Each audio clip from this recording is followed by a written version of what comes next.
Good afternoon, everyone, and welcome to Alphonse Stadium at Harper Shepherd Field here in Winter Park, Florida. The number 10 Rollins Tars get set for Game 3 of the series and Game 2 of today's doubleheader against the number 5 Tampa Spartans. You're watching the Sunshine State Conference, the digital network. I'm June Yoon, and alongside me today is my good friend and broadcast partner, Ethan Coulahan. June, thank you. This should be a big-time game. Rollins has underperformed in these first two games, losing 6-1 in both. I mean, getting outscored 12-2 in two games, and both of Tampa's pitchers have thrown complete games. So it's been an issue for the Tars to get going. Both those matchups were against a lefty. They got a righty here. They got a righty here in John-Luke Glenn, who's on the mound for Tampa. Still a very good pitcher, but for the Tars, can they look to avoid the sweep today? That's going to be big. Yeah, we take a look at those in Game 1 and Game 2 of the series. They really mirrored each other, not just the score, but like what you said, both pitchers having a complete game against them, and then just the way the scoring happened, it's eerily very similar. Nearly identical, yes. So, I mean, John Sjogren and the Tars will try to not replicate that here in Game 3 of this series. But again, it's two really good teams. I mean, but coming into this series, they were 1-2 in the Sunshine State Conference with Ecker just right behind the Tars. So, the Tars evidently, after Game 2 of the series, they do lose this series, but they will try to take one from the Spartans, where they haven't beaten them in quite a while now. Following those first two games, it's 8 straight losses now to the Spartans and Joe Urso's team, who has won, 7 national titles under Joe Urso, won the past 2. So, again, it was always going to be difficult for the Tars. But, Ethan, with the pitching matchup today, like you mentioned, Glanton starting for the Spartans, but what about for Brody Myers and the Tars? I think for Rollins defensively, I liked what I saw last game from them defensively. There's a lot of pop-outs. There's a lot of good decisions, but that 5th inning is really where Tampa started to kind of run away with that game. They scored 3 runs in that inning, and then they just didn't look back. So for Rollins, they got to strike first. They left a runner on third early in the game. I believe it was around the 2nd inning. And so when you have runners in scoring position against a team like Tampa, you got to capitalize and you got to find ways to score. Yeah, we'll take a look at the Spartans' batting order for this Game 3 of this huge series. Leading off for them will be Jordan Evans. Then we will have Jake Book, in the 3 spot, Braden Woodburn.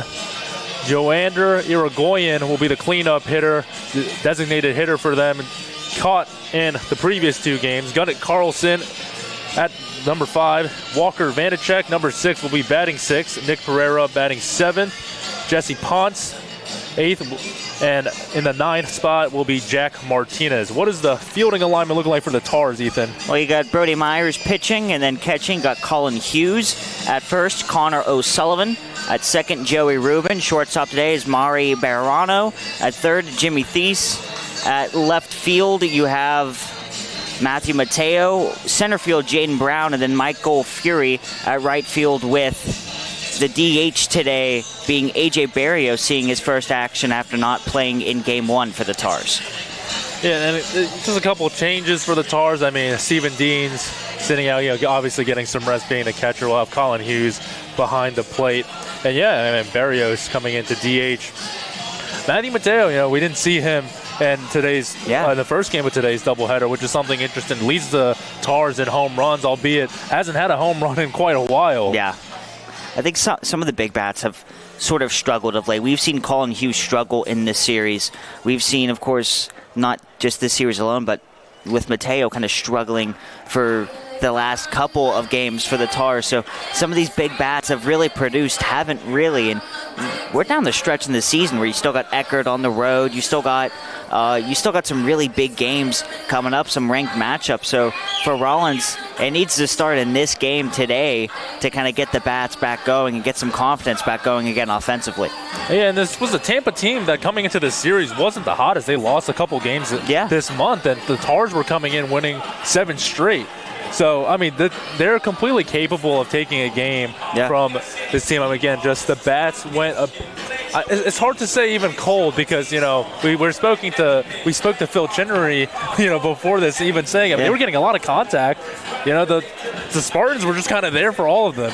They set up their fielding alignment quite perfectly. Yeah, the voice of Rollins Athletics spoke, but yeah, he was right. They made some really good contact against Bailey in the second game, but just not a lot of those. Man, they looked good off the bat, but kind of died in the outfield. So Rollins got to find ways to capitalize, and we said this. I think striking first and scoring first is going to be important today. And I think a lot of that can come from Matthew Mateo. Yes. Seeing him back into this lineup, we've seen it before this season. He's got a lot of power behind his bat, and we've seen him just crush some stuff over this Alphon Stadium outfield wall. So again, a lot of hope here. They're finally seeing a righty pitcher, so we will see how this goes as we're getting ready for the first pitch. As we see the players trot out onto the field. Jordan Evans, the center fielder for the Spartans, will lead things off, the right-handed batter.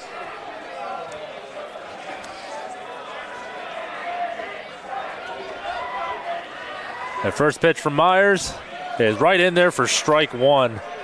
What's interesting about Myers' game, he's not really a strikeout pitcher. He really doesn't have any of those this season. He's a contact guy, and his defense needs to back him up today. Swing and a miss for strike two.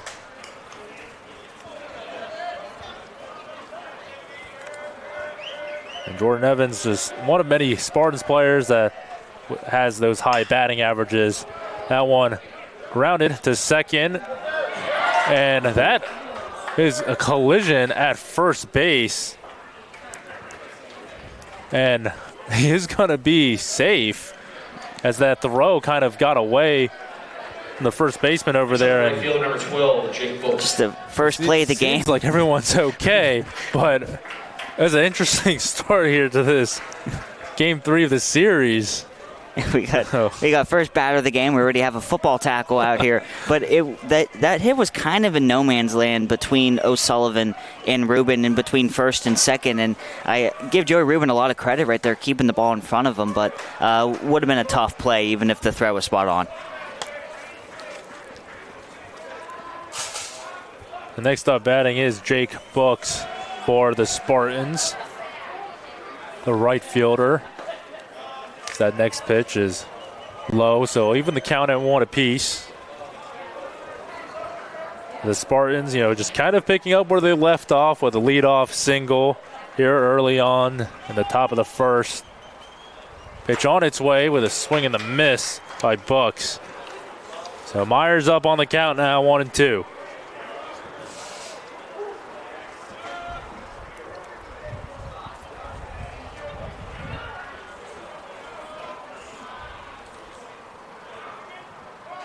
And the 1-2 comes from Myers.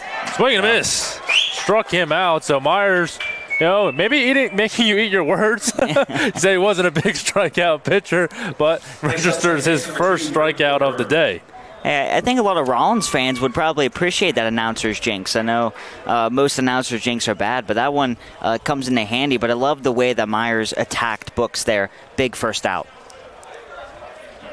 Next up is Braden Woodburn, the second baseman, as Myers just trying to make sure Jordan Evans keeping his position over at first. And, announcers jinx happen a lot, and for Tars fans watching, they probably hate to see it every time I'm over the mic say anything good about the Tars. That one is hammered out into right field, going all the way back there and gone. Braden Woodburn gets things kick-started early for the Spartans. It is 2-0. Just a little opposite field power. There's so much power in the top of this lineup for Tampa, and Woodburn just takes that left field, and that's just a tough pitch right there from Myers. But talked about the importance for Rollins to strike first. Obviously not able to do that now, and it's going to be an uphill battle the rest of the way for the Tars. And again, just to add to your point, just not really the way you wanted this game to start if you're John Sjogren and the Tars. And, you had a lot of hope coming into this game 3 of the series as you see the umbrellas really start to going in the dugout for the Spartans. But here's Joander Irigoyen, the designated hitter in this game. But again, I mean, for Myers and the Tars, it's really disappointing to see it start like that. And that pitch just very favorable for Braden Woodburn, somebody who has been just kind of on it, has 5 home runs on the year coming into this series. We can just add another one to his tally. And that one just had that sound. You know, when you're watching baseball, sometimes you just hear it and you're like, that just sounds like it's gone. That was kind of that hit there. He got all of it, sounded like it was a no-brainer, and like you said, big start for Tampa. Yeah, it looked like it, and it really did look like Furry attracted well, too, back at the track. That one is popped up. And Joey Rubin going out there to make the play for the second out of the inning. Now batting the first baseman, number 0, Irigoyen Carlson. Goes down and out, and got it. Carlson, the first baseman for the Spartans, will come up to bat. And again, just when you kind of go through this, the batting order of the Spartans, there's not really, can't say a bad hitter, as Carlson flies that one out to left field, and Mateo is there to make the play. So the Spartans kickstart things pretty early here in the top of the first. So we'll go into the bottom of the first of Rubin, Hughes, and Furry when we come back.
Bottom of the first, Tars down early, 2-0.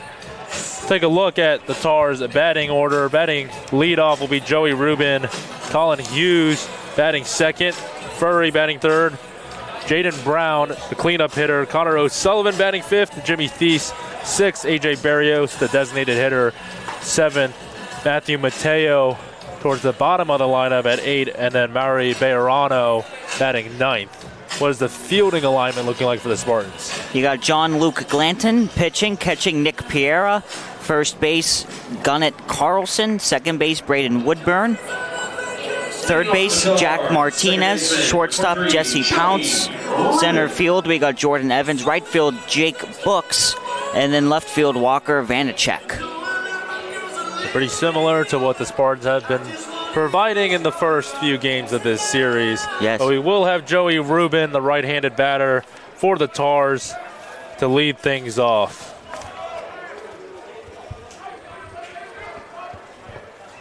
First pitch comes from Glanton, and Rubin will swing on that one, and that one is going towards right center, and able to make the play is Jake Books for the first out. I like the aggression there from Joey Rubin, going on a little first pitch swinging right there, being aggressive, and I think that's what Rollins needs to be today offensively. You got to jump on pitches, and you got to be aggressive. I mean, you're already down 2-0 here, so got to find ways to just cut in this lead, even though it's early in the game. And a good way to do that is with this top of the order as well. As Absolutely. Colin Hughes, leading in batting average for the Tars, one of the highest batting averages in the conference at 385 coming into today. So he will take the first pitch, and it'll be ball one. Pitch comes from Glanton, and that one is grounded over to short. And just like that, it is 2 gone for the Tars. Yeah, we've seen a lot of that from Colin Hughes in the first game today. A lot of just contact outs, whether they're ground outs or pop-ups. So he's just really struggling right now to put the ball really anywhere the defense is and getting base hits. Now coming up is Michael Furry, one of the locals on this Tars team from Orlando, as he will foul back the first pitch he sees from Glanton.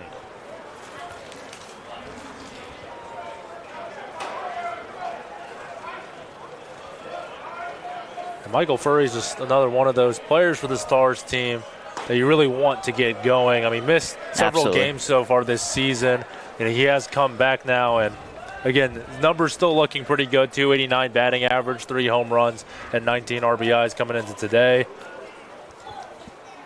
The 1-1 pitch from Glanton. It's going to be a called strike 2.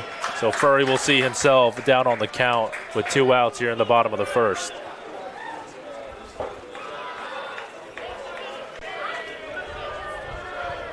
One, 2. Low and away. We'll even up the count. 2 balls, 2 strikes.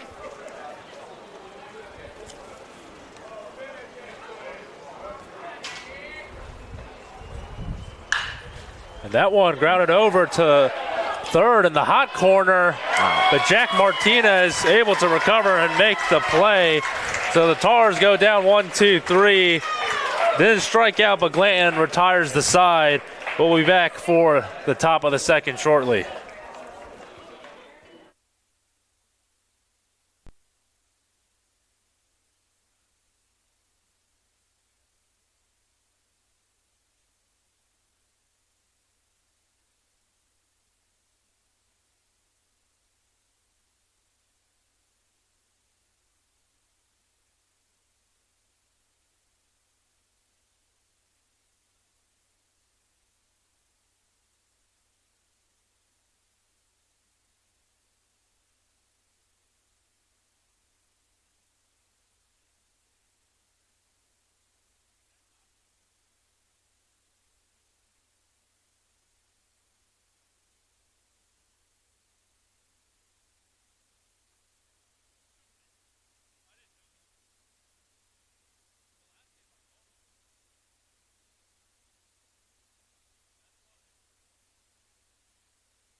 Welcome back to Alphonse Stadium here in Winter Park, Florida.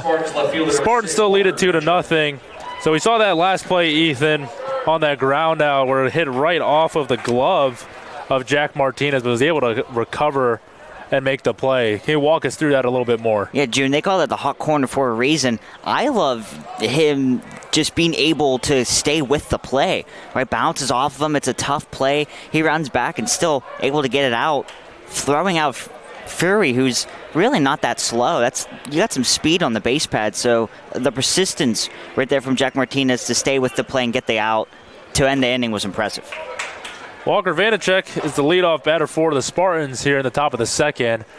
Swings and misses, and is down on the count early, 0-2. Now he's somebody that the Tars are probably looking out for in this series as he's homered in both games. Oh yeah, he's dangerous. The 0-2 pitch from Myers is high. It'll be ball 1. Be a 1-2 count now on Walker Vanacek.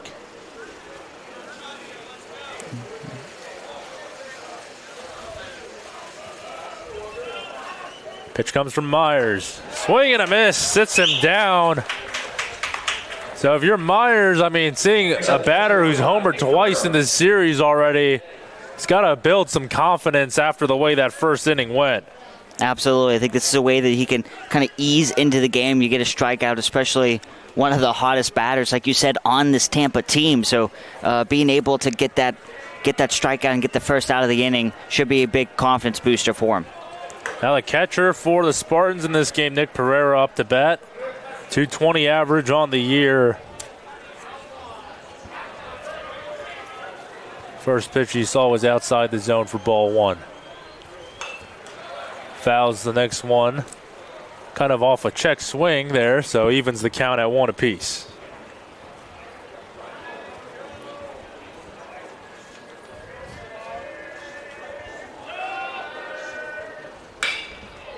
Swung on hard. That one's going to stay in the air for a bit too long. And Jaden Brown is there to record the second out. Yeah, that sounded dangerous off the bat, but kind of died in center field right there, and Jane Brown able to make the catch. Routine fly out for Jaden Brown out in center field. It'll bring Jesse Ponce, a left-handed batter for the Spartans, the shortstop for them today. First pitch he takes for ball 1. Pounce is a junior from Texas, played some college ball at Northern Oklahoma and UTSA, so guy with plenty of experience for this Tampa team. Fouls that one towards the left field side. 1-1 the count. Pitch comes from Myers. Lays down the bunt.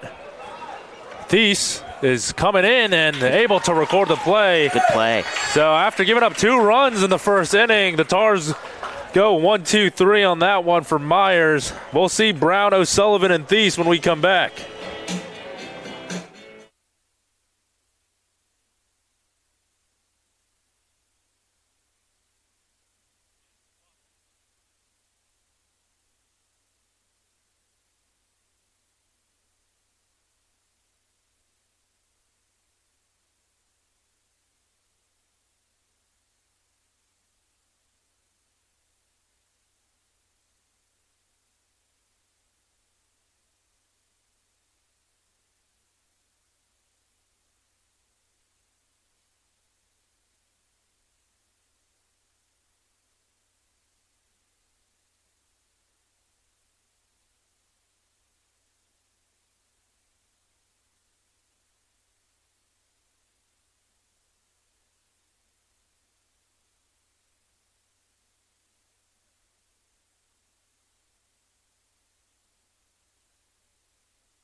Hot day here in really mid-April here in Winter Park, Florida. Yeah, it doesn't feel like it. Really does not feel like it, but it is Central Florida. So the Tars sat down. The next 3 batters they saw, so Brody Myers doing pretty well after that first inning and how that went for him. But leading off here for the Tars is going to be Jaden Brown, batting 4th in the cleanup spot. He'll take for strike 1. Yeah, I think after watching the full game earlier today, I think Rollins needs to do a better job offensively of working these counts. There's been a lot of quick innings from these pitchers where they throw close to single-digit pitches, and so they need to do a better job working these counts and making it a little harder for these pitchers. 1-1. Make that 1-2. Off the foul ball from Jaden Brown. And Jaden Brown's another player, who has capitalized a lot with runners in scoring position for the Tars this season. As he hits that one towards left field, and it'll be fouled. Vanacek was tracking it. So Brown staying alive. The count at 1-2. No outs. But yeah, Jaden Brown again, just somebody. Yeah, when you get runners on base, he's always one to capitalize for the Tars, and has been so far this season. Yeah, he has that clutch factor about him. As he hits that one hard towards center field, but coming in is Jordan Evans to record the first out of the inning.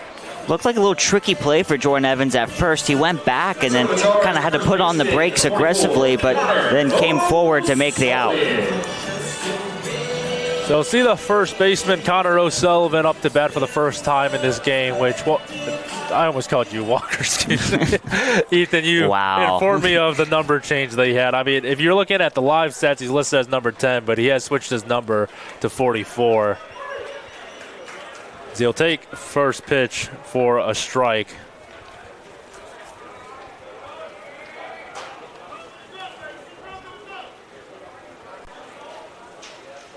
The 0-1 is high and away. We'll even the count up at 1 apiece. Yeah, like you said, June, it is a hot summer day here in beautiful Winter Park, Florida, so you wonder if fatigue will set in. As O'Sullivan will get the first hit of the day for the Tars. That one drops right into left field. So runner on for the Tars, and it'll bring up Jimmy Thies. No fatigue for Connor O'Sullivan there, and I think the number 44, which he's been wearing for a couple games now, but that is maybe giving him some extra power there. But that was some good hitting right there to finally get a base runner for the Tars. Jimmy Thies is a batter who started his season a bit slow, considering what a tremendous season he had last year, batting just under 400, but has brought his average up quite a bit, now batting over 300 coming into this series, as he sees the first pitch go outside the zone for ball 1.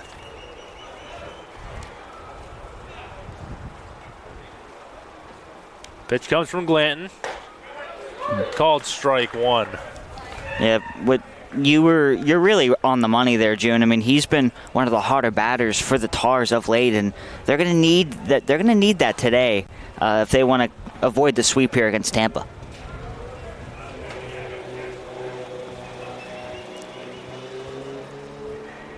The 1-1 swung on, a hopper to short,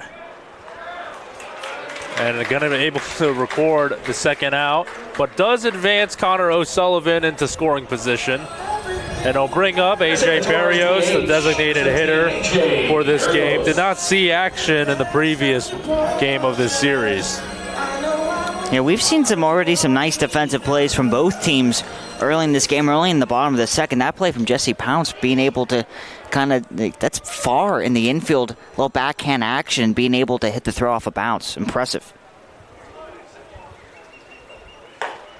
Swing and a miss off the first pitch that Barrios sees for strike 1. A.J. Barrios is just one of those batters that the Tars have used here every now and then, has 4 RBIs on the season, and has done a relatively fine job since he's come in. The pitch is outside.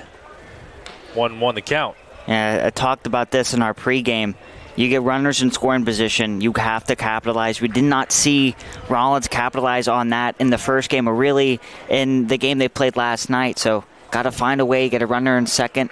Know there's 2 outs, but got to find ways to kind of take advantage of these opportunities. Barrios sees himself up on the count. 2-1.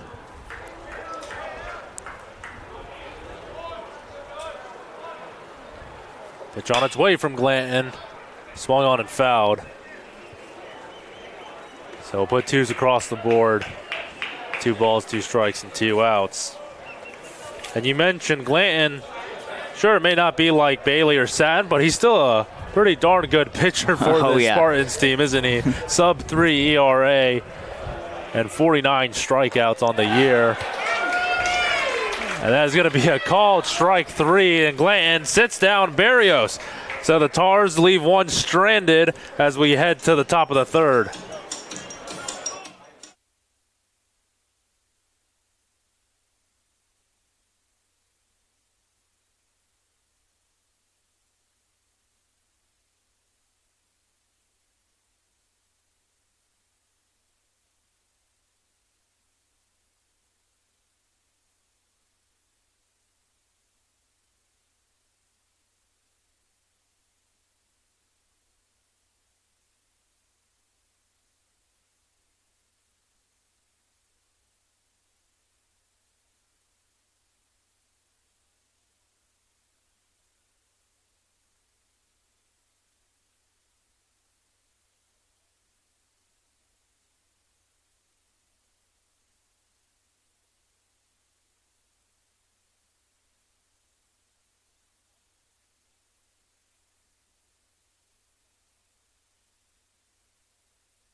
Top of the third, still 2-0. Spartans lead it over the Tars here in Game 3 of this conference series. They'll bring Jack Martinez up to the plate, who made that pretty good play over at third in the first inning. Yeah, I like the response from Brody Myers. You allow that 2-run shot in the first inning. He responded quite nicely, being able to sit down the side in the second. First pitch swinging, grounded to Bejarano, and he throws it away, gets past O'Sullivan, and Martinez will make his way to second, but they're able to record the out. What a throw that was, right on target. Man, it is every part of defense is so important. How about Colin Hughes right there backing up the wild throw from Bejarano and then being able to throw it in second? That is just heads-up defensive play right there. Fantastic out. So we'll bring us back to the top of the order with Jordan Evans. Registered that early hit at the top of the first inning. First pitch, he sees at this at-bat. Be a ball one, and he fouls the next one to even the count. That's that play though from Colin Hughes. I mean, that's what they teach in Little League, right? Like being able to know your place on the field as a catcher. When there's a throw happening from short to first, you kind of have to be around that area behind first base just in case of plays like that. That one, a bit of a hopper to third, and Thies had to make O'Sullivan work for it, and they rule him safe. I think they did, yes. He is safe. Yeah. I think O'Sullivan's foot was off the bag.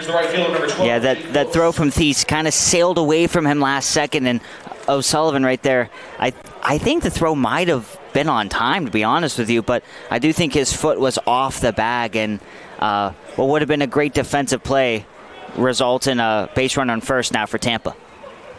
There's Jake Books up to the plate. Struck out swinging in his first at-bat. Yeah, and that left side of the infield, Jimmy Thies and Bejarano really making O'Sullivan work for it, isn't it? Yeah, they're not making it easy. And that's the thing where we talked about defense having to back up Brody Myers, but there's been some suspect defensive plays. Oh, and the runner takes off. That's Evans going there, and he is going to be ruled safe. So Jordan Evans is able to reach base and steal a base too, and he's now in scoring position. And now a major RBI opportunity for Jake Books, looking to extend the Spartans' lead. Yeah, it was a good jump and throw, just not quite there from Hughes.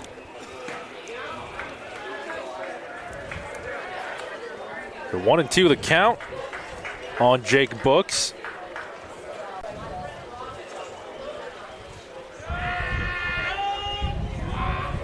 It's Jordan Evans' 19th stolen base of the year. And a swing and a miss from Jake Books, and Myers able to sit down another Spartans batter, and sitting Evans down for the second time, or excuse me, Books down for the second time today. No, that's a big strikeout, and we've seen now 3 today from Myers. And that's a big second out. Can you get out of this inning stranding that base runner at second?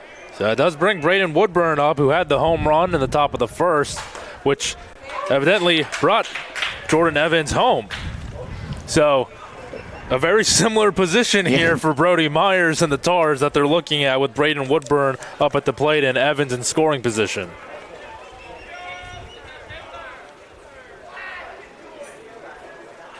The next pitch comes, and it gets away from Colin Hughes. I think they'll call that a pass ball. I don't think that was really a wild pitch from Myers. Seemed to be in there. Yeah, seemed like a low breaking pitch, and it just didn't seem like Hughes was able to get his glove under the ball. It wasn't wild by any means. It seemed like something that Hughes probably could have kept in front of him. So now Jordan Evans makes his way to third, and that pitch was a bit wild and nearly out of the reach of Colin Hughes. Doing well to recover that. So 2 balls and a strike now on Braden Woodburn. Yeah, June, he threw that so hard his hat flew off. Like, his hat flew off when he made that pitch. Swung on, and that's going to score a run. Braden Woodward having himself a game right now, an RBI single for him, registering all the RBIs and runs scored by the Spartans. So it is 3-0. Yeah, and that pass ball seemed to really plague them there, because that was such a hard hit kind of line drive. I don't think that would score Evans from second, so probably would have only advanced him to third. Certainly another talking point for the Tars in this series. Swing and a miss by Joander Irigoyen. And with Colin Hughes behind the plate in this game, typically has been a designated hitter for the Tars. It was Steven Deans behind the plate, and Deans, as we all know, defensively is incredible. Yeah, he made some nice plays in the game earlier today from behind the plate. Swung on hard, high in the air towards right field, and Furry is under it to put it away and record the final out. So the Tars see another run scored by the Spartans. It's 3-0 as we head to the bottom of the third.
Welcome back to Alphonse Stadium here on the campus of Rollins College in Winter Park, Florida. If you're just joining us, June Yoon and Ethan Coulahan on the call.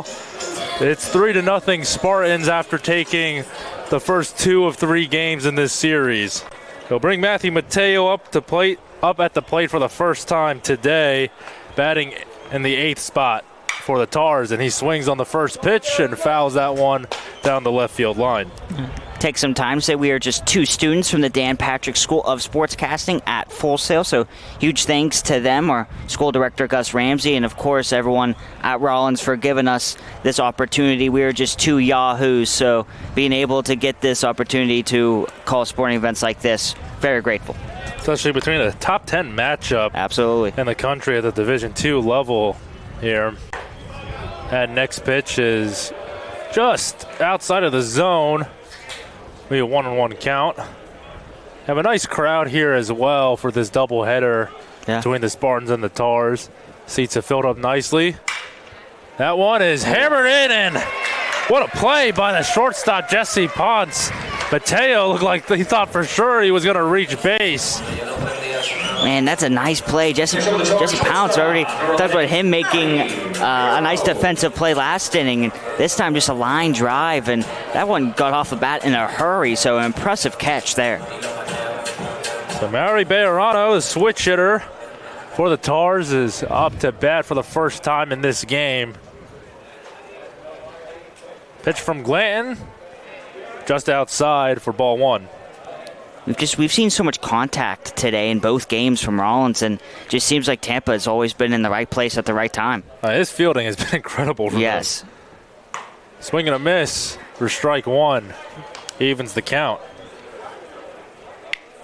A nice attendance here for this doubleheader. Seems like everybody is avoiding the areas where it's not shaded here in Alphonse Stadium. I mean, I would too.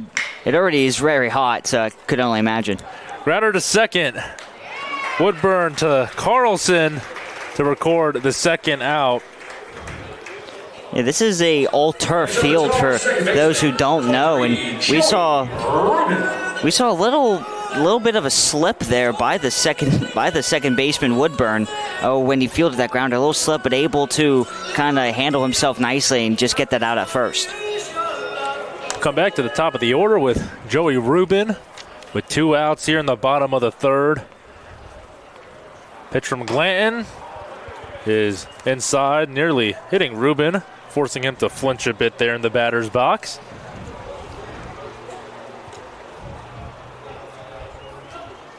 One-0 count. Pitch comes.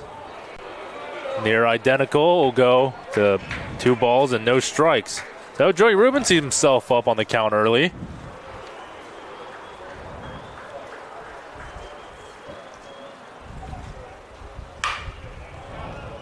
Swings on that one and just fouled. Bit of a high hopper, that one, and seemed like Jack Martinez was ready for it, though. Yeah, I mean, it seems like this whole Tampa defense is ready for everything. I mean, they've made impressive plays after impressive plays today. Next pitch is right in there for strike 2. Yeah, I mean, it's not just this infield. I mean, the entire Tampa team defensively, and really all 3 games of the series so far, they've been phenomenal. Yes. A 2-2 pitch swung on and fouled back by Rubin.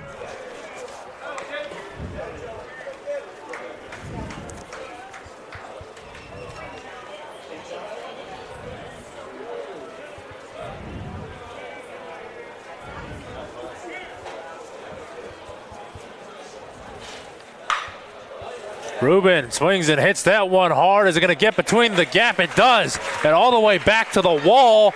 Rubin with a stand-up double with 2 outs. It was a really good at-bat there from Joey Rubin. A couple foul balls, being able to stay alive and then making that contact. That was an absolute missile. And can this be a little 2-out magic that the Tars desperately need here? And it is going to bring probably the man you want up to the plate right now, Colin Hughes. A near 400 batting average this season. And the Tars with a runner in scoring position, and Joey Rubin after that stand-up double.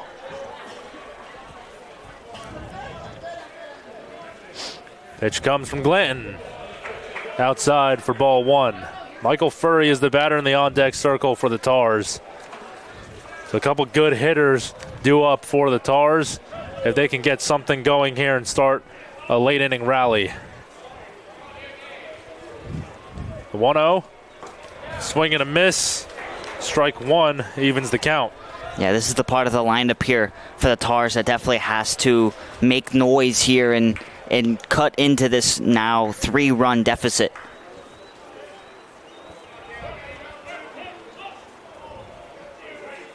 The 1-1. Swing and a miss again. Colin Hughes sees himself down on the count now, 1-2, with 2 outs here in the bottom of the third. Joey Rubin is the runner on second.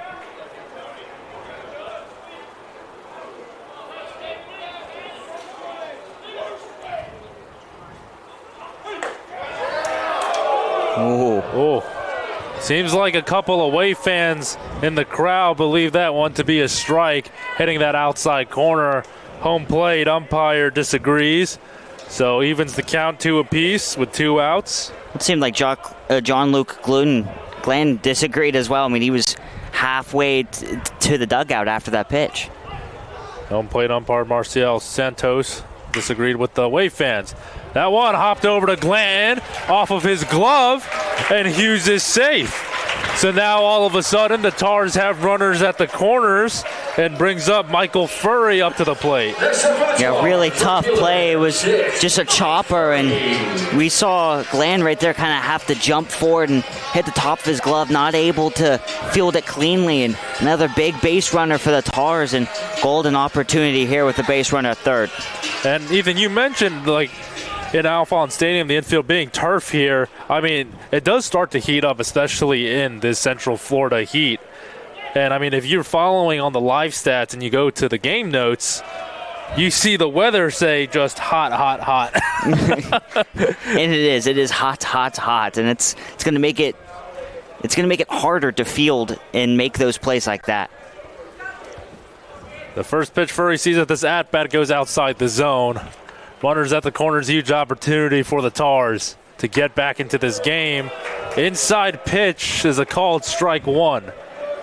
And now it seems like the home fans are disagreeing with the home plate umpire, Marcial Santos.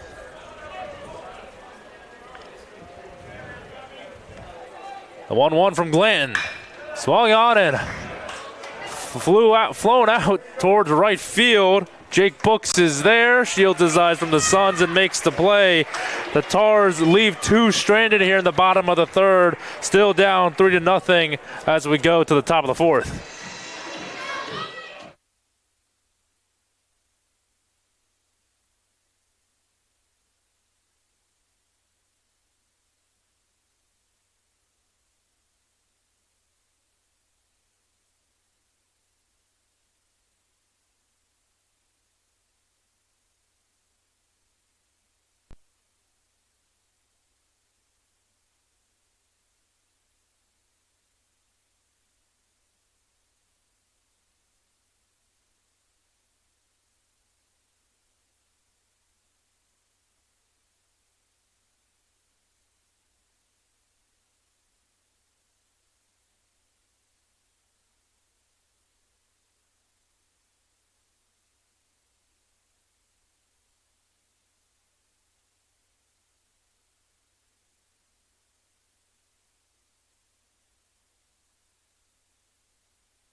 Baseman, number 0, Gunnar Carlson.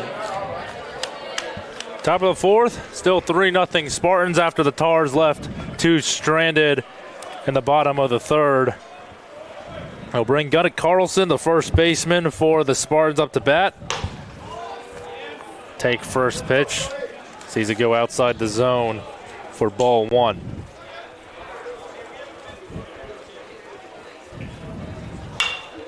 Carlson swings on that one and fouled towards the adjacent neighborhood to Alphonse Stadium. It's dangerous if you decide to park and leave your car anywhere around here. I mean, there is streets all around us, and we've seen cars get hit before. So park with caution around this stadium. 2-1 the count on Carlson. Grounded it towards Rubin. He'll throw him out to O'Sullivan. Didn't have to make O'Sullivan work too hard for that one. Next up, the left fielder, number 6. Yeah, I like the way that Brody Myers has bounced back after allowing that 2-run home run. I mean, a couple base runners after that, but really for the most part, he's looked like he has gone into this game and is more comfortable on the mound, which is important. And it's something that I'd say we've seen a lot from Brody Myers is just the recovery that he's had. I mean, we spoke about this prior and off broadcast that Brody Myers' earned run average is a little bit deceiving as that one is flown out towards center, and Jaden Brown is able to record the second out of the inning. But again, Brody Myers, to some, you look at the ERA and it seems a bit high, but yeah. I think overall he has done relatively well here for the Tars this season. It's a bit really deceiving is to me the best word to use for it. I absolutely agree. I mean, that's sometimes when you look at the MLB, you look at pitcher stats and it's deceiving because they pitch well, but maybe their offense doesn't do the job and help them out. I mean, not to throw the Pittsburgh Pirates into this broadcast, but I will. Mitch Keller had a solid season last year, but his ERA and his win-loss didn't really show that because of the offense struggles, and we've seen that at times for Brody Myers pitching this season. Now one swung on and fouled. So 0-2 the count. on Nick Pereira. Could be a quick inning of work here for Brody Myers. The 0-2. Swung on, grounded to Thies.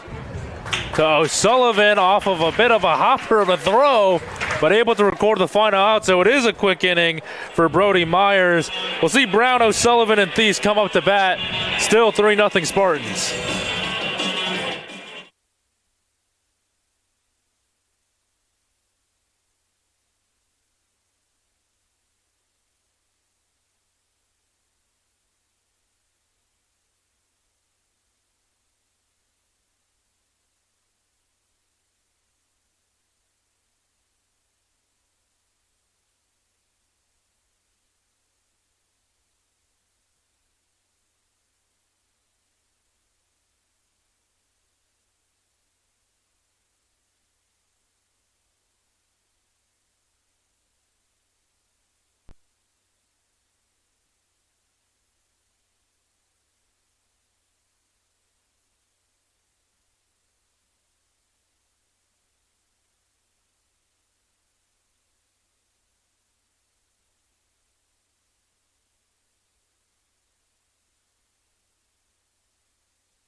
Bottom of the fourth between the Tampa Spartans and the Rollins Stars here at Alphon Stadium. If you're just joining us, June Yoon and Ethan Coulahan on the call. This game is proudly presented to you by Orlando Health. You see, there were, I think, some giveaways going out to the fans in this doubleheader. And we see the Orlando Health signs out on the outfield wall. First pitch comes for Jaden Brown. Swings on that one, and Jordan Evans is there to settle under it to record the first out. Just a lot of quick outs for Rollins. That's the tough thing. They're swinging at a lot, which is not necessarily a bad thing, but it seems like their aggressive approach at the plate today has kind of plagued them at times. They'll bring up Connor O'Sullivan, who's put in quite a bit of work defensively off of some of errant throws from his teammates, and that first pitch is swinging and grounded to Woodburn, who will throw him out to Carlson. So again, 2 pitches, 2 outs for the Tars. Ethan, they're not really listening to you, I don't think. They're not. They need to start blasting my voice in the loudspeaker, but O'Sullivan slipped right out of the plate there, but didn't look like he was going to beat out the throw anyways. But yeah, like you said, 2 pitches and 2 outs so far in this bottom of the fourth. So we brings up Jimmy Thies, grounded out in his first plate appearance. First pitch, and he's not going to swing at that one. No, his bat was literally on his shoulder. No interest there. He had 0 interest. He says, we're going to end this trend right here and right now. Thies is a player who is prone to drawing in walks as well. 21 walks this season. That pitch is inside for ball 2.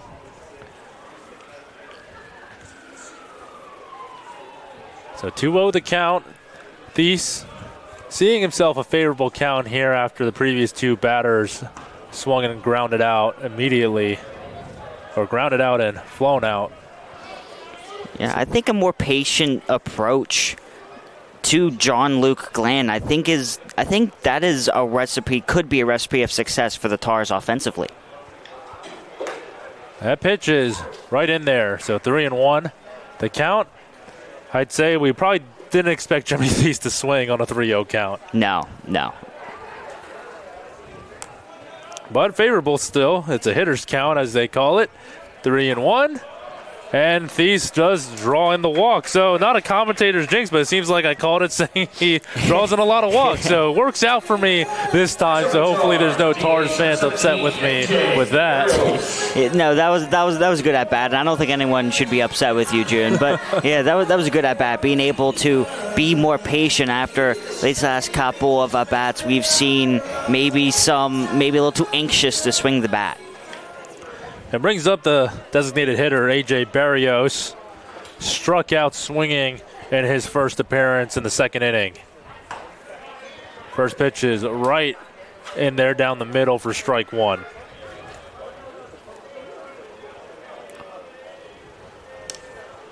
Thies got some speed to him as well, so we can expect a pretty healthy lead off of first with 2 outs. And that one is hit straight to Glanton, who will just toss that over to Carlson to record the final out. So a quick inning for the Tars. It's still 3-0 Spartans as we head to the top of the fifth.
He's been throwing a lot of strikes today and doing a really good job of forcing these Tampa batters to put the ball in play and swing that bat.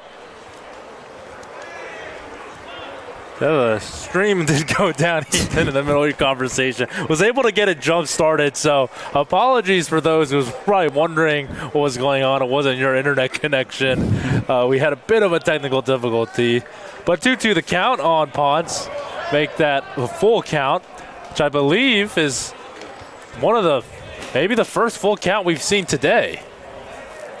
I think for the most part, these batters have made a lot of contact, grounding out, flying out, or just outright getting a hit. A swing and a miss by Ponce. And Myers is able to sit him down. Jack Martinez. Yeah, that's his 4th strikeout today. He's doing a really good job. He's finding that strike zone, man, and being able to get now 4 Ks for a guy that really isn't known for being the strikeout pitcher for this Rollins team. I'll bring Jack Martinez up to the plate. Made a pretty decent play defensively in the first inning. And we want to know the count on him after the first pitch called a ball. Next pitch, similarly into the dirt, or the turf here at Alphonse Stadium for a 2-0 count.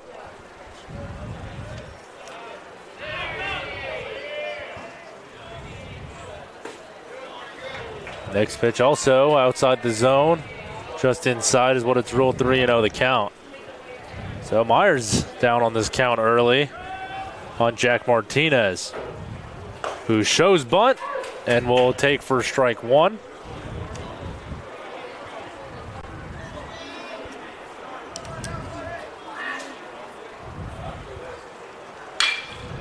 Swung hit towards the right field. Furry backing up and able to make the catch for out number 2. Yeah, he did a good job tracking that ball.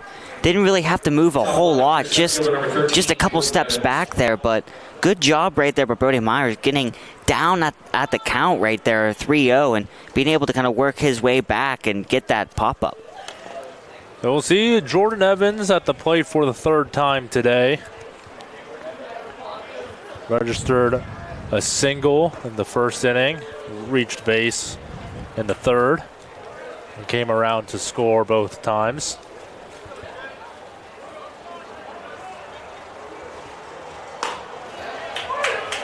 Called strike one to even the count.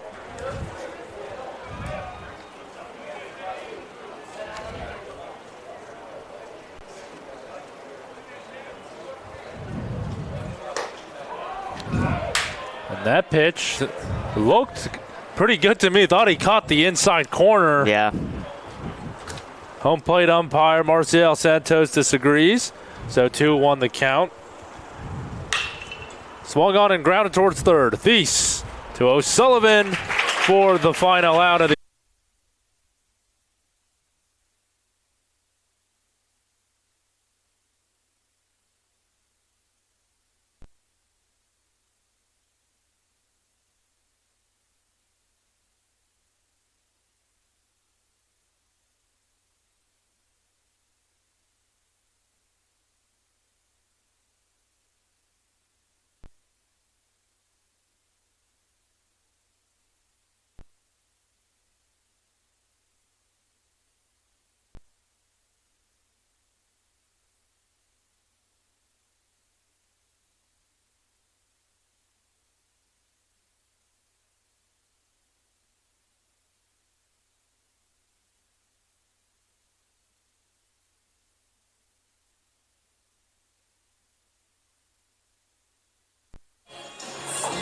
Leading off the fifth inning for the Chargers, left fielder, number 4. Welcome back. Bottom of the fifth. 3-0. Spartans still lead it. The Tars struggling to get guys on base, struggling to capitalize when the guys do get on base. But it will bring Matthew Mateo up to the plate for the second time today. Lined out in his first appearance. Yeah, June, that's been the sorry to cut you off, but that's been the frustrating thing about this offense today is they've had multiple innings where they've had base runners in scoring position and just not being able to capitalize. That's been the big thing today. Unable to get on base as that one drops over the head of Jesse Ponce, and Matthew Mateo will start things off with a leadoff single. Your shortstop, number 11, Mary Bejarano. Now Mary Bejarano, the shortstop for the Tars, to come up to the plate. 0 for 1 today, grounded out earlier, and now we do have a base runner, as you know, we're just speaking about it, and again, doing a bit of the opposite jinx, really, and kind of favoring the Tars this time. I would play small ball here, June. I would lay down a sac bunt and advance Mateo to second. Oh, Mateo is going to take off, so he had a quick jump start off to that one. Bejarano will get thrown out for the first out, but it does advance Matthew Mateo. So pretty much it plays like a sac bunt, basically. I mean, it's the same thing. Pounce was already playing a little in at that shortstop position, so made it an easier play to throw out Bejarano there. But looked like you said, Matthew Mateo already was set to steal, so he was going to get to second regardless. So we bring it back to the top of the order with Joey Rubin, who did have that stand-up double in the bottom of the third. Is the leadoff man typically for the Tars. And he'll look to prove why against Glanton. Pitch comes in, called strike one. And another third inning that they're going to have a base runner in scoring position, so something's got to give here in the bottom of the fifth for the Tars. 0-1 the count. Mateo in scoring position with just one out. Rubin fouls that one into the parking lot. Couple of oohs. Oh, it hit my car. Did it actually? It bounced and hit my car. So, Ethan, you'll have to check on your car once this game is over. Yeah. You may have a gift when you get back to your car. Yeah, I was staring at it because I was like, I knew it was around there, and it had off a little bounce. That's unfortunate. 1-2. The count on Joey Rubin. Mateo is your runner over at second. Tars looking to get on the board. That one grounded to short. There's Potts to Carlson for the second out. Just a simple routine grounder there to Potts, and being able to handle that. That's a cleaner, easier play to make than the play before, but good response from Jean-Luc Land to get the last 2 outs here. So bring Colin Hughes up to the plate, who sees himself in a similar situation as his last at-bat with a runner on second at 2 outs.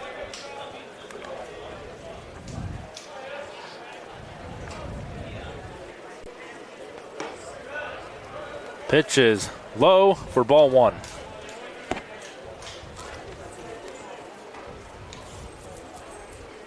And so with that Mateo single, actually, the Tars have more hits than the Spartans do in this game. That pitch is low for ball 2.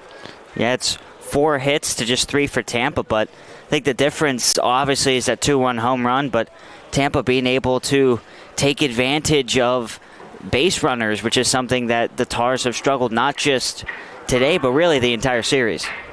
So quick mound meeting as Nick Pereira makes his way over to talk to Jean-Luc Land. But to your point, Ethan, I mean, that's really uncharacteristic of what the Tars have done this season. Yeah. Is when they do get runners in scoring position, they've capitalized multiple times. But again, with how dominant this pitching staff from Joe Urso's team has been, I mean, they've really proved it against a really offensively good Tars team. Yeah, I think that shows how good of a team Tampa is when you're able to change the way a style of a way a team plays because of how you play, and that's been the thing. Like, Rollins has been a dangerous team. They've had a winning streak going up to this point. They've been one of the hotter teams, and Tampa has silenced them completely. The 2-1 count on Colin Hughes. And the pitch comes from Glanton, and that one, he had quite a bit of a hack at that one, but it was fouled off. So 2 apiece on the count. You had this Tampa pitching staff far and away statistically the best in the conference, but right behind them, based off of ERA, are the Tars. And we know that with Noah Greenside and Brett Dennis. That one is swung on and just fouled. I think Hughes is a bit relieved to see that one go fouled. It seems like Carlson had a good jump off of his position to make that play. Yeah, we had a bang-bang play down the first baseline, some controversy from the first game earlier today, whether or not a ball was fair or not. They called it fair, even though it could have been foul, and scored in 2 runs for Tampa. That kind of opened up the game there. The 2 teams at the top of the Sunshine State Conference. Hughes, is that ball going to drop? It does. Mateo making his way around third is going to score the first run for the home side. So the Tars finally on the board. An RBI single for Colin Hughes. Really good at bat there from Colin Hughes. We're talking about a guy that really, really big batting average, is maybe not hit as well as he wanted to in this series. Does a really good job bouncing back. Couple foul balls, being able to stay alive, and then a little 2-out magic. And Tars are on the board, and this could be a start of something. That was big. So Colin Hughes with an RBI single brings Michael Furry up to the plate, 0 for 2 today with a ground out and a fly out. Checks his swing. That'll be a called strike 1 nonetheless. Now if Michael Furry can continue what's been some pretty decent hitting here in this inning for the Tars, that pitch is inside for ball 1.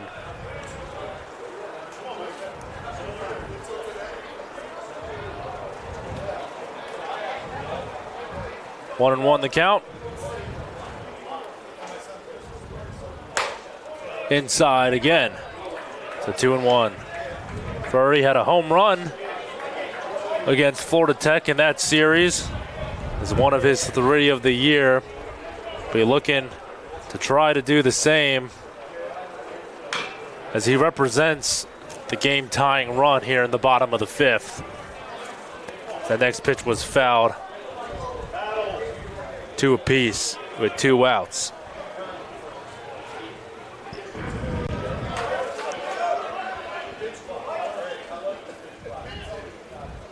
The 2-2. Swing and a miss. Glanton able to sit Furry down for his second strikeout of the day, but not before the Tars finally get on the board. Colin Hughes brought Matthew Mateo all the way around and home. It is 3-1. Spartans lead it.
Top of the sixth, Spartans lead it 3-1. If you're just joining us, June Union, Ethan Coulahan on the call. Tars able to get on the board finally. It will bring Jake Books, the leadoff hitter this inning for the Spartans. Struck out swinging in both of his attempts today. And first pitch he sees is called strike one. Yeah, now that you got a run on the board, important for Brody Myers in this defense to continue to do their job and keep this a 2-run game. The more this game continues to get out of hand, it's going to be scary. That was a blistering pitch by Brody Myers. Heavy swing and a miss from Jake Books. Felt the wind from up here. The count, that next pitch is just high for 1-2. Myers not wasting any time right now, not even able to get finish our sentences. 1-2, the count, and a called strike three. Myers sits down Books for the third time today. Man, 5 Ks too, most of them being from Jake Books as well. So an impressive, Brody Myers just sees him. Some pitchers can see batters better than others, and yeah, that's his guy, I guess. Yeah, and Jake Books just having to walk a shame back into the dugout. He hit him. And he's going to hit Braden Woodburn, who is 2 for 2 today with that 2-run home run in the first inning. And Myers is saying, yeah, I'm just not going to let you try and hit. Yeah, it was a pitch trying to hit the inside corner of the strike zone. Instead, just got his leg right there. The Joander Irigoyen will come up to the plate 0 for 2 today. Typically the catcher for this Spartans team, but being the designated hitter and getting some rest from working behind the plate. Yeah, especially in a hot day like this, he's probably grateful about that, taking a little break, just being the DH. We see the same thing with what the Tars are doing with Stephen Dean sitting this one out and Colin Hughes moving from the DH role typically to being behind the plate. And that one is hit high into right field, and Furry is under it and able to record the second out of the inning. Yeah, that one just went straight up, but being able to get some of those quick pitch outs, which is something we've seen these Tampa pitchers do all series long, being able to just throw 1, 2, maybe even 3 pitches in an at-bat, get a quick out. Important that Brody Myers was able to do that there. They'll bring Gunnar Carlson up to the plate, the first baseman, as Myers making sure Braden Woodburn stays at first. Woodburn with a heavy lead off of first base. And Myers right back at it. Ensuring that, or letting him know that, yeah, he's noticing it.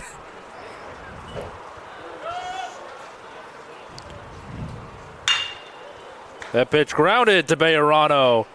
Will make the play with the throw to O'Sullivan. So really a quick inning of work despite facing 4 batters for Brody Myers. We're going to head to the bottom of the 6th. Tars down by 2.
So John Luke Glanton still on the mound for the Tampa Spartans.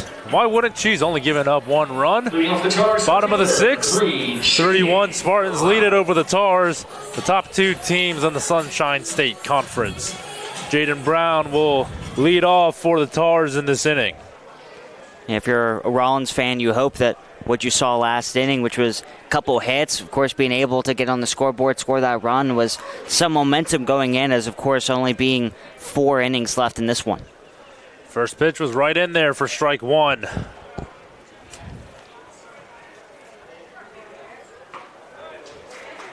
A swing and a miss for strike 2.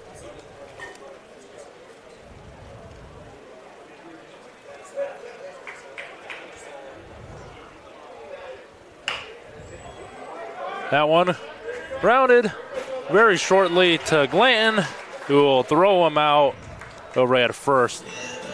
Yeah, it was a bit of a reach there from Brown. It looked like that pitch was going to be out of the strike zone and kind of went for it. And it was, I wouldn't say routine play for John Luke Land, but being able to make it look easy and get the first out. Like Gunnar Carlson's day has come to an end. Walker Vanacek moves from left field to first, and Dennis McCaffrey will come in to fill the left field spot for the Spartans. And Connor O'Sullivan up at the plate, had a base hit in the 2nd inning, takes for strike 1.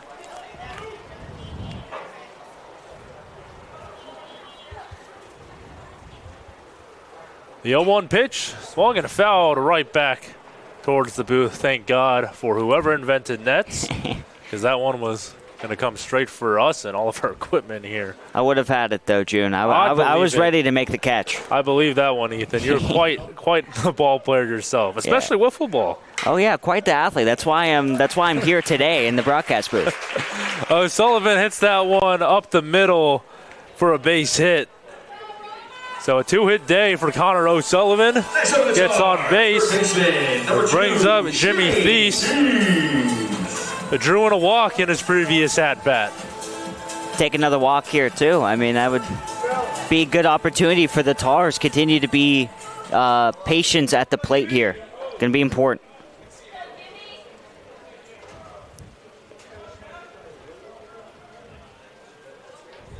Pitch comes. Called strike 1. That pitch was right in there. It was like Connor O'Sullivan was taking a more than healthy enough lead off of that one. I mean, you can see the Tars really desperate to get into scoring position. Another healthy lead by the Tars first baseman. Pitch comes in, and O'Sullivan does take off. And it looks like Woodburn dropped the throw from Nick Pereira. And O'Sullivan is safe at second. It almost looked like O'Sullivan confused himself of like whether or not he was going to go or not. It seemed like a very awkward, not obvious jump, and the throw would have been in time, but like you said, Woodburn just not able to cleanly field it right there, and that's big. Rollins with another base runner in scoring position. 1-1 and called strike 2.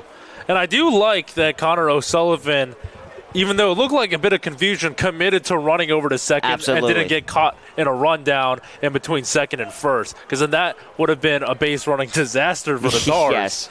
But it does end up with O'Sullivan in scoring position. So just the 1 out, 1-2 on Thies. That pitch blown away for ball 2. Yeah, and those type of rundown situations quite rarely work out for the base runner either. So like you said, full send, being able to get there to second, and now the 4th inning out of 6 here that the Tars have a base runner in scoring position. The 2-2 pitch comes from Glanton. And that one is low. I mean, Jimmy Thies has a real good eye every time he's in that batter's box. You mentioned it, most of the times he comes up to bat in a lot of games that we call this year, but you have to see, I mean, that was a close pitch right there. Absolutely. And he saw that one clearly, didn't flinch at all, so it brings the count to full. That one fouled.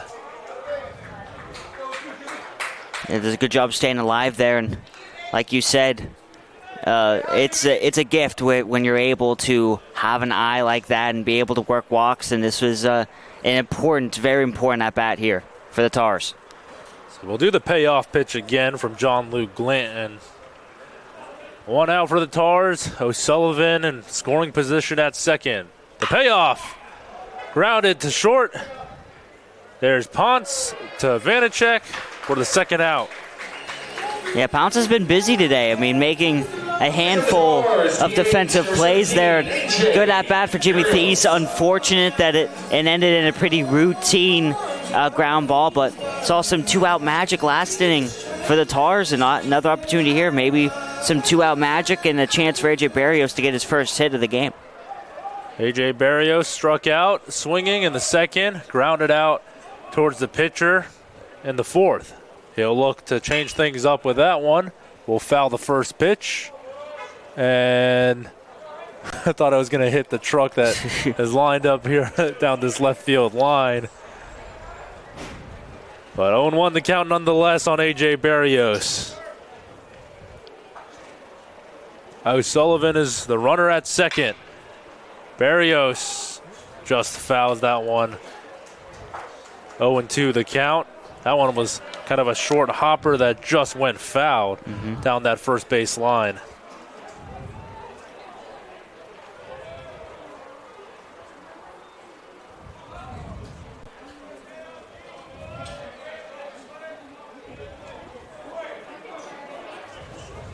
Spartans bullpen still quiet, as it has been this entire series. Pitch comes, grounded right back to Glanton again, who will toss it to Vanacek, and that will do it for the inning. So the Tars leave another runner stranded in scoring position as we head to the top of the 7th.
Leading off for Tampa is the first baseman, number 6. Top of the 7th, Spartans 3, Tars 1. Brody Myers still out on the mound.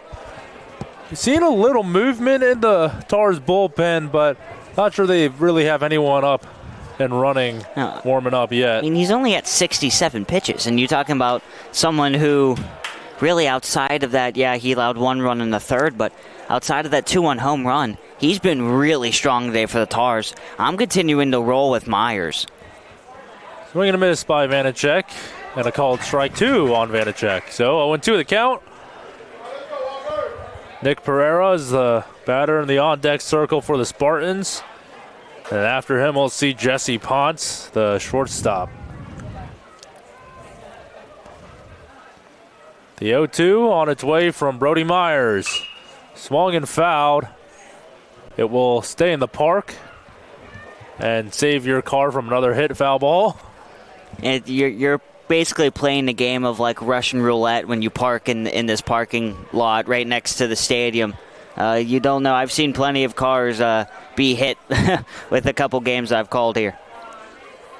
0-2 again, high for ball 1.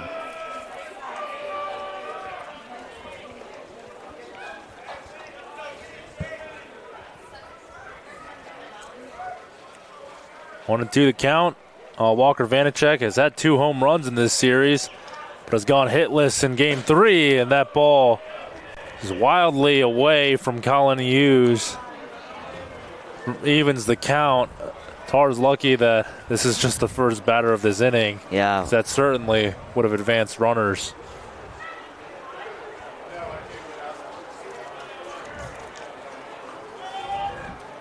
The 2-2.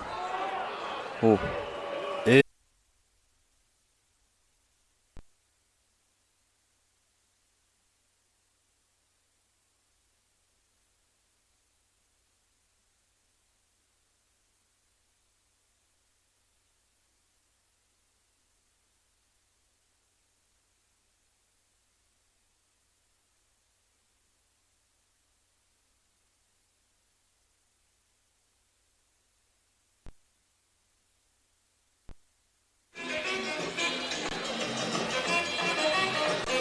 Bottom of the 7th. The Tampa Spartans 3, the Rollins Tars 1. And in Game 3 of the series and Game 2 of today's doubleheader. If you're just joining this broadcast, June Yoon, Ethan Coulahan on the call. The Spartans took the first 2 games of this series, and the Tars will try to get one back from them in this tight.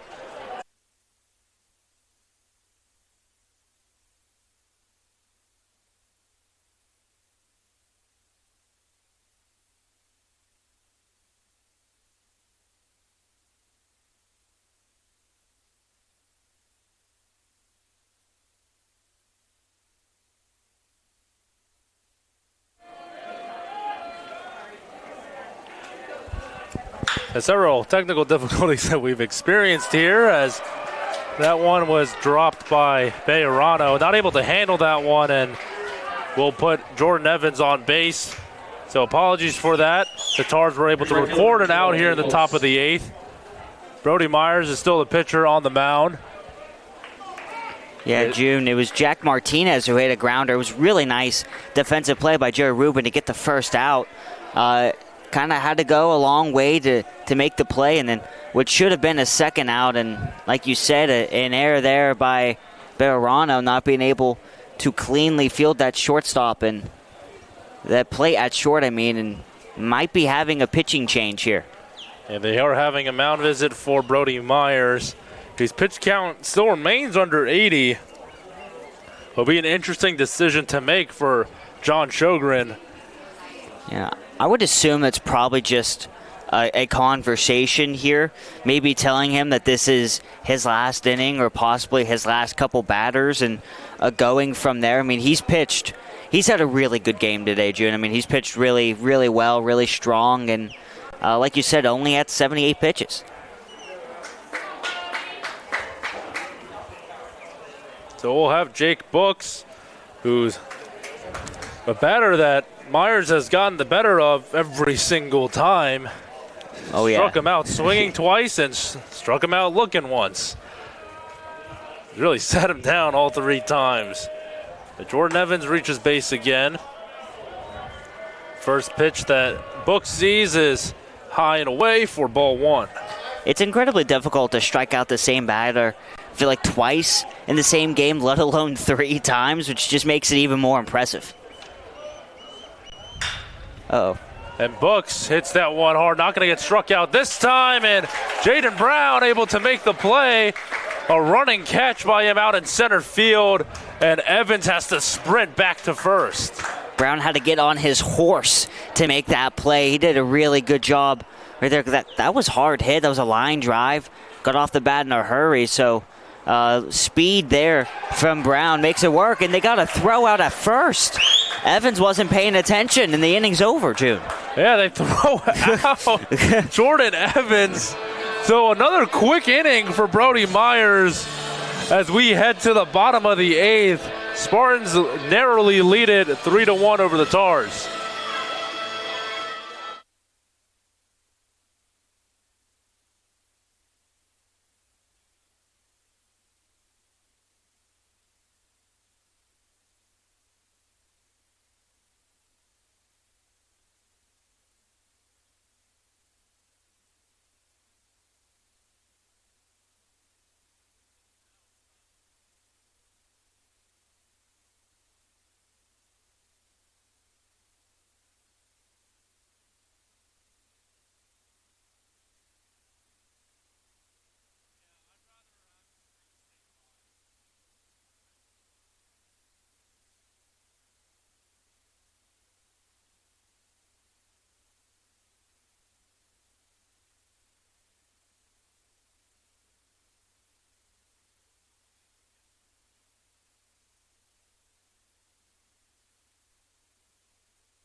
Leading off for the Charge, catcher, number 34, Colin Hughes. Bottom of the 8th. Colin Hughes, the leadoff man for the Tars, down by 2 runs. John Luke Glanton is back on the mound. So not a single pitching change between either side here as we've gone through nearly 8 frames of baseball. First pitch for Hughes is a called strike 1. Painting the outside corner John Luke Glanton. Yeah, Tars today have 6 hits, but only 1 run, and you're down to your final 6 outs. That's not going to do anything, but you got to find ways to, now down to your 5 outs, final 5 outs here, to get some base runners and make things interesting to cut into this 2-run deficit. And with one of your best hitters grounding out there, and potentially the last time we see him in the batter's box, is not really what you want to see if you're a Tars fan. Nonetheless, brings up Michael Furry up to the plate, 0 for 3 in this game. Struck out swinging in his previous appearance in the 5th. Pitch comes from Glanton and a swing and a foul back. The 3-4 spot in this lineup has struggled in this game. Michael Fury just 0 for 3. Jane Brown also 0 for 3. So not a lot of production at a spot in the lineup, which is pretty important. Pitch comes inside for ball 1. Furry definitely flinching on that one.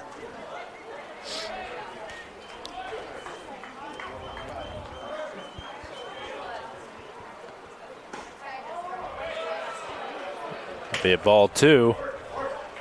And it looks like over in the Spartans bullpen, whoever was warming up, which is hard to tell from where we're sitting, they were sitting back down. Yeah, I think he's hovering at around 100 pitches at this point. So, but I think if this remains a 3-1 game and he, continues to keep calm here, maybe we see him just try and throw out a complete game as well. Furries popping that one up, but will be fouled and into the parking lot. Take a look. Is bouncing and into a truck. A red pickup truck. Hard to see what kind is from here, but if you're watching from inside the stadium, that foul ball hit your red pickup truck. Furry grounds one to short. Ponce to Vanacek for the second out. Really good scoop there by Vanacek, and that's a tough play. Jesse Ponce is nearly in the outfield needing to make that throw, and off the bounce, kind of a backhand scoop too, so just really impressive defensive play. Yeah, he really made himself out towards, it looked like shallow left almost. Yeah. So bring Jaden Brown up to the plate. 0 for 3 today. 2 flyouts and a ground out. Pitch comes from Glanton, called strike one. Yeah, he's made some good contact today, but like you said, just not able to get on base, and it's been a struggle for a lot of these big-time batters today for the Tars. And that one fouled for 2 strikes, and Jaden Brown now down on the count, 0-2 with 2 outs. And now it's quite a decision for Sjogren to make coming into the 9th inning. Is that ball into the turf for ball 1.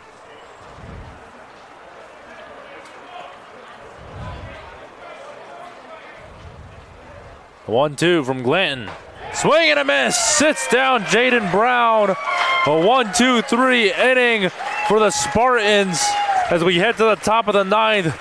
The Spartans holding a narrow 3-1 lead over the Tars.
Welcome back to Alphonse Stadium here in Winter Park, Florida. A couple changes for the Tars. The first pitching change we've seen from either team. Kobe Valley has made his way onto the mound. So Brody Myers' day comes to an end. Bit of a number change, it seems. Kobe Valley typically wearing 12 this season, a switch to 46. Colin Hughes makes his way out and makes way for Steven Deans to come back into this series and catch behind the plate.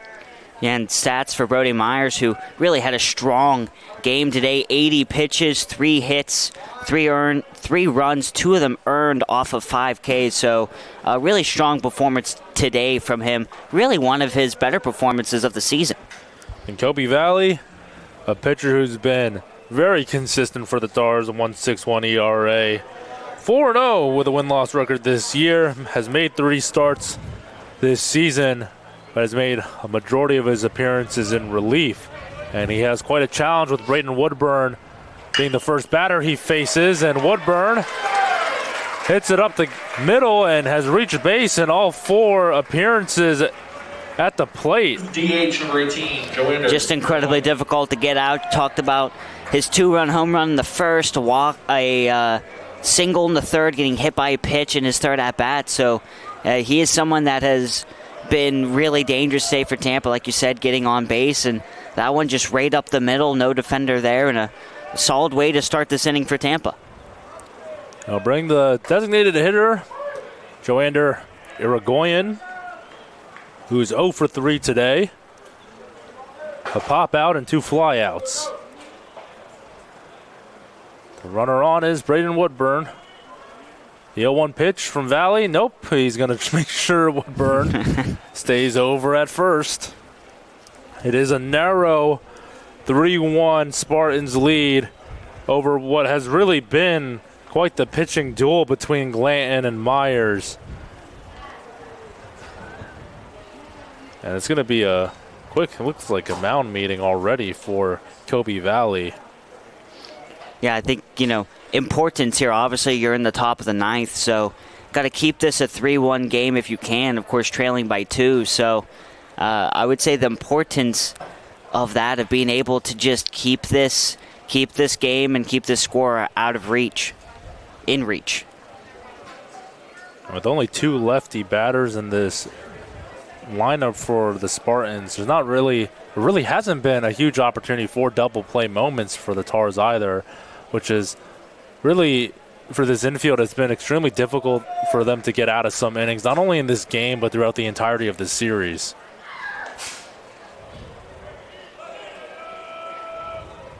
The 0-1 from Valley. That one, a slow roller, is fair, and a base hit, and you can hear some of the away fans erupting off of that for Joander Irigoyen. So now 2 runners on for the Spartans and no outs. I feel like for a lot of the Tampa fans there, it's almost like a sigh of relief, right? Because he's been struggling 0 for 3 today. One of the better batters, too, and he'll take anything, right? When you're 0 for 3, even if it's just a small roller like that, you'll take it. So it brings Dennis McCaffrey up to bat for the first time, and he's going to bunt that one straight to O'Sullivan, who is just, there you go, finally tags him out as he really just stares down Woodburn over at third. Except first base number 6, Walker. Gonna check. Sure what that was all about. I mean, he was slowly making that. I mean, Dennis McCaffrey just kind of was like, hey, just tag me out already. And it looks like now that Rollins is going to intentionally walk Vanacek to load the bases, so you can get a double play opportunity or at least have the force now at home. It brings that force out available at home. Potential double play opportunity. I like it. Especially with a batter who may be 0 for 3 in this game, but hit a home run in game 1 of the doubleheader and game 1 of the series earlier as well as the 2 homers in this game. So might as well not let Vanacek come up to the plate and bat. And it will bring Nick Pereira, who is a .220 hitter this season, as the catcher for them in game 3 of this series. Oh, they hit him. Oh, they're going to say that pitch hit Pereira, and that's going to score a run.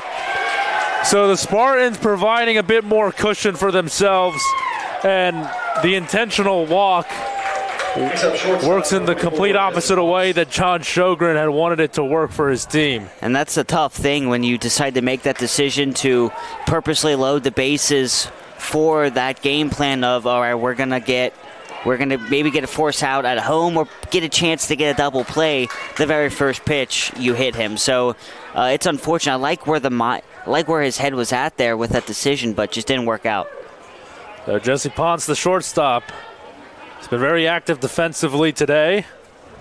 Is up to the plate with just one out and bases loaded. As a lefty batter, his potential double play opportunity here if they can get a quick grounder to Joey Rubin, and if he could potentially flip it to Bejarano.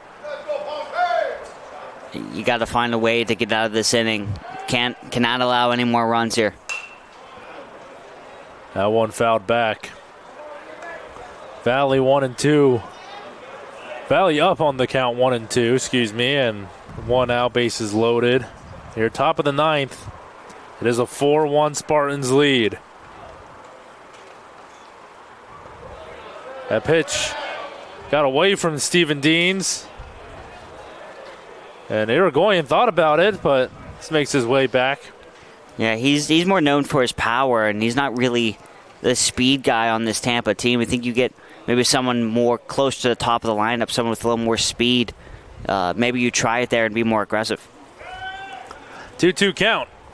Pitch comes, a swing and a miss. Huge strikeout for Kobe Valley and much needed for the Tars as that records the second out of the inning. Number 4, Jack Martinez. And it brings up the 9-hole hitter, Jack Martinez, who hasn't registered a hit in this game 3 of the series.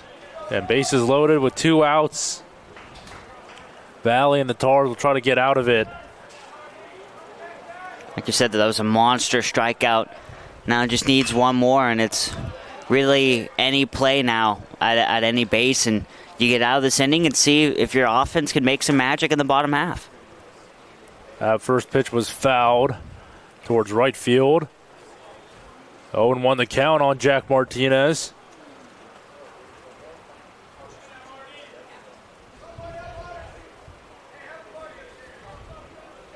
The 0-1 comes from Valley. Swing and a miss for strike 2. The 0-2 count on Jack Martinez. Hey, mouth's just getting dry out here with this heat, Ethan. I do not blame you. We are under shade and we're still hot and all sweaty. The 0-2 is high and away. Ball 1. Brings it a 1-2 count. There's only you can count the amount of fans on one hand that are not sitting in shade here at Alphonse Stadium. I mean, they're all packed in where the shade's at. Good K. And a swing and a miss sits down Jack Martinez. Connor O'Sullivan, Jimmy Thies, A.J. Barrios, the potential last men standing for the Tars as we head to the bottom of the ninth.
Leading off the Tars, first baseman, number 44. Bottom of the ninth in this one. Game 3 of a 3-game series between the top 2 teams in the Sunshine State Conference. Glanton is back on the mound. Swing and a miss for Connor O'Sullivan, the leadoff hitter for the Tars in this inning. The Spartans bullpen is up and running, but I think Joe Urso will try to get 3 complete games from his 3 starting pitchers in this series. Yeah, I think the only way we see a relief pitcher is if Rollins starts to get active on the base pads and we get multiple base runners and things start to get more interesting. But even with 108, I kind of like the decision. Just let your guy go out there, see if he can get the final 3 outs. O'Sullivan hit that up the middle, and it's a base hit. So Connor O'Sullivan with a 3-hit day. 3 base hits for him as well. It's going to bring Jimmy Thies, the third baseman, out to bat.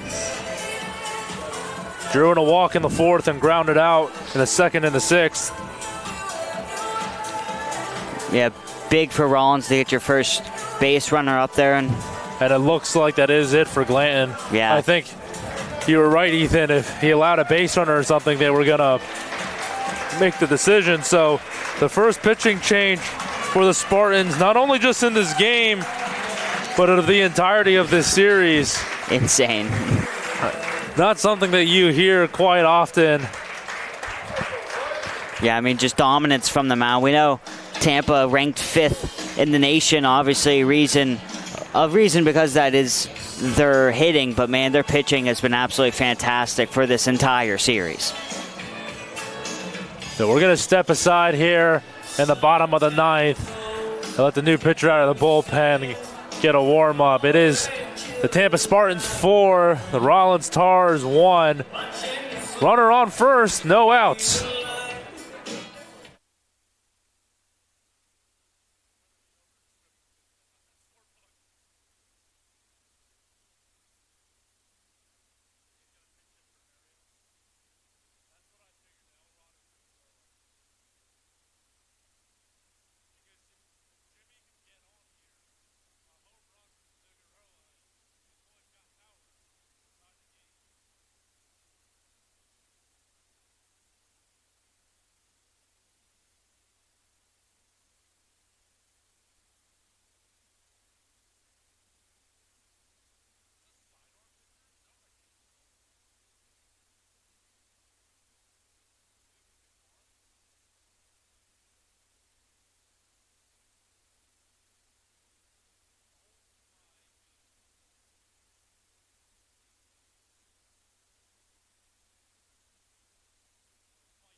So the first pitching change of this series is made by Urso. It's going to be Luke Fiker, a right-handed pitcher and junior, native to Tampa, Florida. So we'll continue here as Jimmy Thies is up at the plate. Well, here's a walk-up song for the second time in this inning. And Connor O'Sullivan did reach base off of a base hit if you're just joining us. And a sidearm pitcher, Luke Fikers, that first pitch is outside the zone for ball 1. I was going to say, you don't really see a whole lot of that, especially kind of at this Division II level with sidearm pitcher, but he brings a punch and he brings a lot of speed to this to his pitch in there. As a called strike 1 to even the count at 1 apiece. So the thing is, when you have pitchers with high velos, if you do make contact, the exit velocity is marginally more, which could send one out of this park. Now, there is action in Tampa's bullpen too, so I mean they know the importance of completing the sweep, and they have another pitcher warming up just in case. It will give them sole control of this conference, as both teams still have not played Eckerd. That one is fouled by Jimmy Thies to even the count. And Eckerd, not a bad team either, which again, and we don't know really how good that team is. They haven't played a team like Rollins or Tampa yet. And with the Tars facing Eckerd in their next series, traveling to St. Petersburg, it is going to be very interesting to see how that pans out. But with the Tars facing a potential sweep there, as that pitch is called a ball by Marcial Santos. Disagreements from the away fans at Alphon. Yeah, that was very close, June. The 3-2 is hit into the gap. Jimmy Thies reaches base, and the Tars are looking to start a late rally going in this game. Bottom of the ninth, no outs, 2 runners on. Brings up a pinch hitter for A.J. Barrios. It's going to be the big man himself, Elvin Figueroa. Figueroa, I mean, this is a guy that only has, one home run on the season, but he's a guy strong. He has a lot of power. He makes things really interesting here for the Tars. And it looks like Sjogren is going to take time here to talk to his batter, his runners. 4-1 is the score, Ethan. I mean, 2 runners on. And it's going to bring the tying run to the plate. Yeah, June, I think in this situation, if you had more of a speedier guy, I would almost be tempted to say lay down the bunt, play small ball, have someone go to, be able to sacrifice so you advance both base runners to second and third. But I think in this situation with Figueroa, guy with a lot of power, you obviously in this situation let him swing. Player who's hit 11 home runs for Blackhawk Community College last year. That could be a double play. That's 1, and that's 2. So exactly what the Spartans needed. Off of the first pitch, swinging goes Figueroa, and it grounds right to Braden Woodburn for a 4-6-3 double play. Yeah, that's really frustrating. I mean, you felt the tension in the stadium start to get high too, right? The Rollins sidelines, they were chirping, they were getting up, and then literally first pitch, it's just a very routine ground ball to second. So unfortunate, but big there for Tampa. Matthew Mateo, the potential last man standing for the Tars, 1 for 3 today, had a single in the 5th inning. Runner at third is Connor O'Sullivan. That one is hit hard by Mateo. Coming over there is McCaffrey, not able to make the play, and it is going to bring home a run. Mateo's making his way to third, and he's going to slide into third for an RBI triple. So hold on for just a second. We're not done just yet. It is 4-2. Spartans lead it. The Tars finally in a game can score more than 1 run over this Tampa Spartans team. I was going to say, finally breaking that curse, right? 6-1, 6-1, now making it 4-2. That would have been a really tough play for McCaffrey. Had to go a long way to try and dive and make that catch. And, all of a sudden, like you said, things getting interesting for the Tars.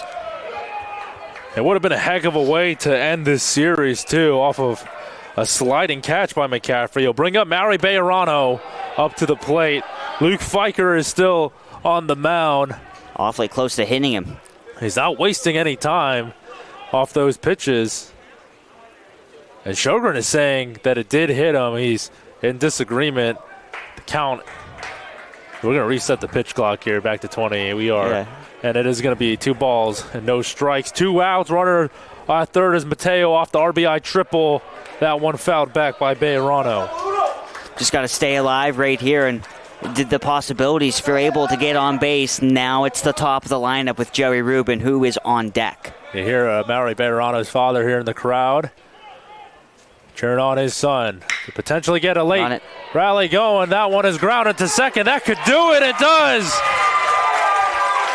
The Tampa Spartans complete the sweep on the road here at Alphon Stadium over the Rollins College Tars. This one, albeit a much closer one than game 1 and 2. Dominant pitching performances throughout for Joe Urso's team. And the Tars, after going on a 7-game win streak, lose 3 on the trot to their conference opponents.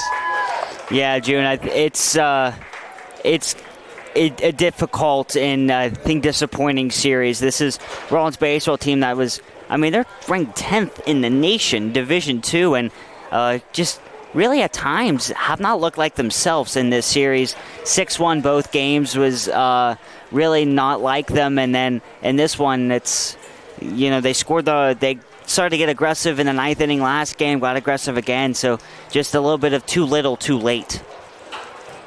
And with the Eckerd College Tritons winning game 1 of their doubleheader over Florida Tech, it drops the Tars to 3rd in the conference.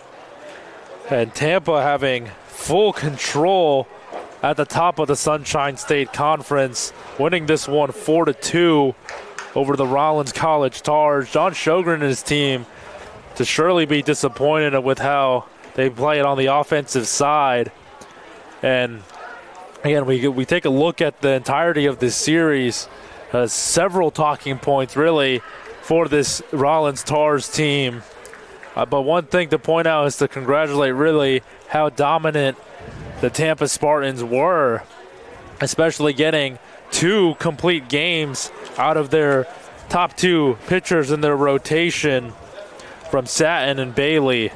And Glanton almost going all 9 himself today as well. Yeah, you don't hear a whole lot of series having 2 out of 3 ending in complete games, and we almost had all 3. It's just something just unheard of. But the dominance from Tampa shows that this is going to be a team that once again is going to be a threat to win the national championship.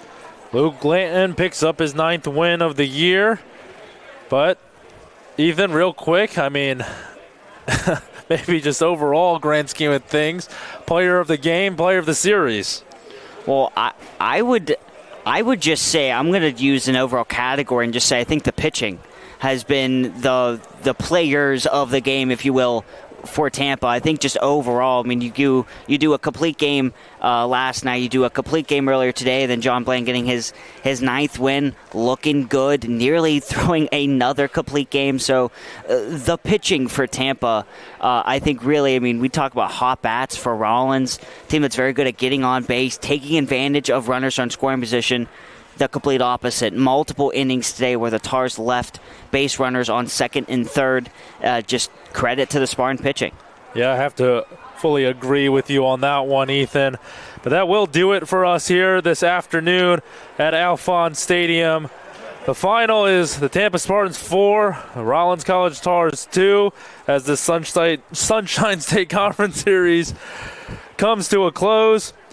Extend a sincere thank you to Phil Trinery and the staff here at Rollins College for making these broadcasts possible. And a big thank you to the Dan Patrick School of Sportscasting and Program Director Gus Ramsey for providing us the opportunity to call this game. June Yoon, Ethan Coulahan signing off from Winter Park, Florida.